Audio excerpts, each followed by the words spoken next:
നിങ്ങൾ നീ പോയാലേ ഡ്രസ്സൊക്കെ മാറ്റിട്ടാ. അതിന് ചേച്ചി ഞാൻ ഡ്രസ്സൊന്നും കൊണ്ടുവന്നില്ലല്ലോ. നീ ഡ്രസ്സൊന്നും കൊണ്ടുവന്നില്ലേ? അപ്പൊ നീ എന്തോന്നിടും? അപ്പൊ ബാഗ് കൊണ്ടുവന്നതോ?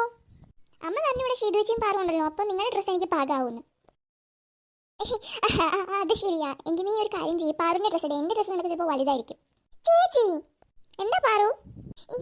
ഒന്നുമില്ല, വാ നിനക്ക് ഞാൻ എന്റെ ഡ്രസ്സ് എടുത്ത് തരാം. ചേച്ചിക്ക് ഞാൻ വെച്ചിട്ടുണ്ട് കേട്ടോ. ചെല്ലു പാറു, നീ പോയി പ്ലെങ്ങിന് ഡ്രസ്സ് എടുത്ത് കൊടുക്ക്. ആ പോണം. ഹാവൂ, ഞാൻ രക്ഷപ്പെട്ടു.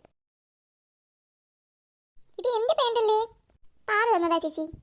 അത് പിന്നെ എന്റെ പാൻറ്റ് കഴുകാൻ ഇട്ടേക്കുക. അപ്പൊ ചേച്ചിയുടെ പാൻറ്റ് മാത്രമല്ലേ ഉള്ളൂ, അത് അവർക്ക് പാകാവുന്നുണ്ട്. അപ്പൊ ഞാൻ പറഞ്ഞു ഇത് ഇട്ടോളാം. ആ ഓക്കെ ഓക്കെ. നമുക്ക് എന്തെങ്കിലും കളിക്കാമോ ചേച്ചി? കളിക്കാം.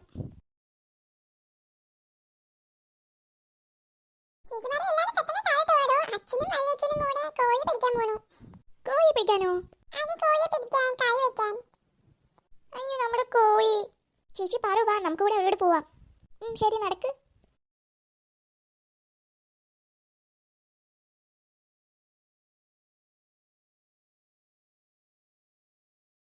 സുമേഷ് ഓടടാ, ഓടി അതിനെ പിടിക്കണ.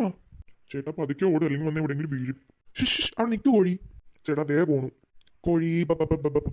മക്കളെ അങ്ങോട്ട് മാറി നിൽക്കുക, നിങ്ങൾ ഓടണ്ട കേട്ടാ. സുമേഷ് എന്നെ പിടിക്കണ, നിന്റെ അടുത്ത് തന്നെ ഉണ്ട്. അയ്യോ പിടിച്ചേട്ടാ, പിടിച്ച്. ഞാൻ അതിന്റെ കൈ തന്നെ ഉണ്ട്. അങ്ങനെ വല്യച്ഛനും അച്ഛനും കൂടി കോഴി പിടിച്ചു മക്കളെ. പാവം കോഴി. ആ കോഴി ഒന്നും ചെയ്യല്ലേ ചെറിയച്ചാ. വിഷമിക്കേണ്ട മോളെ, അച്ഛൻ നമുക്ക് വേറെ കോഴി മേടിച്ചു തരാം. പോട്ട് പറഞ്ഞ് വിഷമിക്കണ്ട, വല്യച്ഛനക്ക് വേറെ കോഴി മേടിച്ചു തരില്ലേ?